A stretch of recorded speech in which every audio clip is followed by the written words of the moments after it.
Volana vitsivitsy dia niopana betsaka tamin'ny fanasarana ny andavanandro fiainan'ny mponina zava-kinenjy fiadidiana ny tanan'Antananarivo. Ny fametsaha fahadiovana amin'ny lafiny fitantanana, toe-tsaina sy amin'ny endrika ivelany no voahindohan'asa tamin'izany. Teo amin'ny fitantanana, ny fametsaha fandaminana entana manatsara fitantanana ny tsena. Ny fitiliana ireo fanorenana tsy manara-dalàna ary fampiarana ny lalàna amin'ny fampidanana ireo tsanga sy avy-fandeferana. Ny faniriana ireo minia mbola nanolotra tany sy lemaka amin'ny toerana sy ara-dalàna na koa tsy navalamana.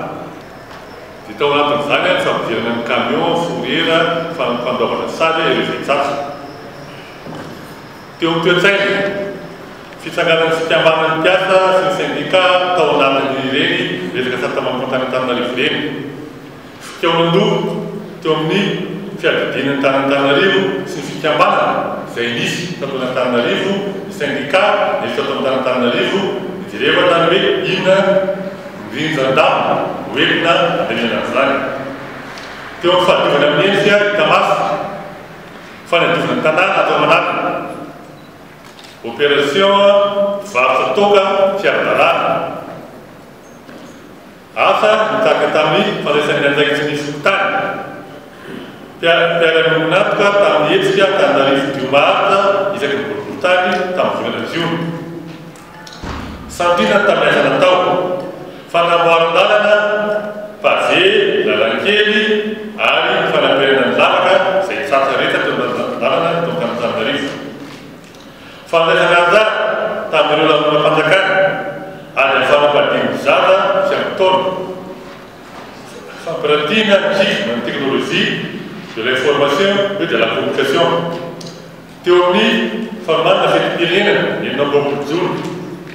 Fampiratiana fanarantany sy ny sisa. Ohatra teo amin'ny fetim-pirenena vert enina amby roapolo jona dia samy teto Antananarivo nisy ny atao hoe carnaval de Madagasikara izay tianisan'ny ngeza indrindra teto Madagasikara tamin'ny fotoana iny. Teo amin'ny resaka koltoraly, zaza ny totobaty no tafitsoko hoe carnaval de Madagasikara ny ragasa kosikosika esika eny amin'ny zaridaina amboary kianja maitso kianja maitsorina sy ny sisa. Teo amin'ny asa sosialy fitondrovana be antitra, fankarinareo ankivy afaka fanadinana CEPE, fanaovana vaksiny ireo ankivy mirendreny tsy manan-kiarofana, fanaovana misokatra nataon'ny BMS, fizaham-pahasalamana mamaim-pona fanentanana nataon'ny mpamonjy sy ny sisa. Misy koa ny toe-drala sarota ny sejaina, fitokoana sy ny hetsika syndikaty sy ny sisa, fanjavona ny 10 teo amin'ny tsenan'ny komo 67 hektara sy ny fehimaty, fanjavona ny tsenan'ny Bagdad sy ny Sovina. Zao koa fa akaiky koa Kosary. Ny gouvernement Antananarivo dia mitsindro an-tsary ny tombontsoa asaorana ny mponina maro anisa na amin'ny fanafanana ny fipoanana ny fifamoivoizana na ny fampandehana ny tsena.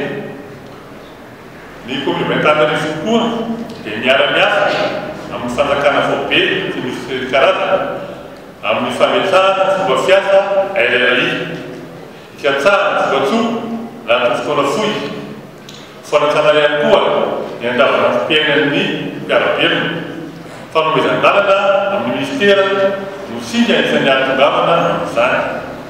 Fandarana aza efatra no misongadina mahakasika ny fivezivezena tanàn-dehibe na ny mobilité urbaine. Resina an-tanana ny famahana ny olan'ny fikatsoana fifamoivoizana eny amin'ireo faritra dimy antsoina hoe varavary tanàna. Teo varavary tanàna amin'izany dia ny Anosizato, Maharo, Analamaizy, Anjanimena ary Katibahoaka. Tafidy anatin'ny asa atao anatsarana izany tamina izany ny fanamboarana lalana misy fahasimbana izay azo itovira izay tsy azo itovira ny alefa tamin'ny kolombena tamin'izany Gendarmerie gendarmeria sy ny polisy nasional. Fa ny adorana tanàna mifanahy amin'ny teboka ity dia mifampianana ireo loto paritaka amin'ny era ny tanàn'Antananarivo anatin'ny fehim-potoana fohy no ilana vokatra amin'ny fampiantanana ka dia atotota amin'ny faritra iray miezaka ny rehetra Analakely, Beorivotra. Miaraka tamin'izany tany tany ny RF2. Izany hoe anaty fianamponina ankapobeny fandehanan'ny olona mandeha tongotra ny trottoir, fandehanan'ny tômôbilina mba fifamezivezena eo mba tsy hisiana embouteillage. Ny mpivarotra koa ahoana ny mahatsara ny fimetrahan'ny mpivarotra.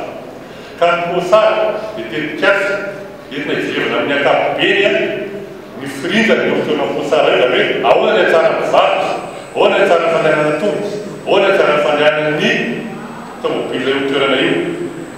Dia misy miteny hoe efa lafo ny posara. Posara raha izato ny vidy amin'ny hoe vola raty izy, izato ny vidy tsy vidy ary posara moa tsy lafo ary tsy olona namidy, tsy olona manana eritseritra ny varotra tan'Antananarivo hatramin'izao aloha. Fa rinjan-damina mbo atao kany voaly io lana posara io dia ho isaka kely ny côté amin'ny posara, ho isaka kely côté amin'ny diary. Dia sy teny hoe toerana be ilay hoaizana amin'ilay fanamboarana aloha mila toerana maradalaka ilay mpanamboatra fa raha izy teo io nanamboatra anazy dia sahirana izy dia mety isaka kely amin'ny 3 mètres amin'ilay manamboatra fa tsy mila ataoko tena hoe précis fa rehefa misy mijerina eo amin'ny 1 mètre na rehetra mahery kely na latsaka izay ny isaka. Mivarotra voankazo izay eo amin'ny 20 hatramin'ny 100. Ireo mpivarotra ireo tsy asorona ao posara aloha hatramin'izao ny eritreretina fa hifandanina mivarotra posara ihany no atao ho alamina ao anatiny. Na posara mivarotra isaka makany aloha ny alavany na makany amin'ny sakany no alavana fa ilay mivarotra tsy asorona ao alamina ao ihany ao anatiny. Zay zany teny tan'Antananarivo hoe tsy asorona koa no mivarotra ao posara fa ho alamina ao ary posara tsy lafo tsisy namidy.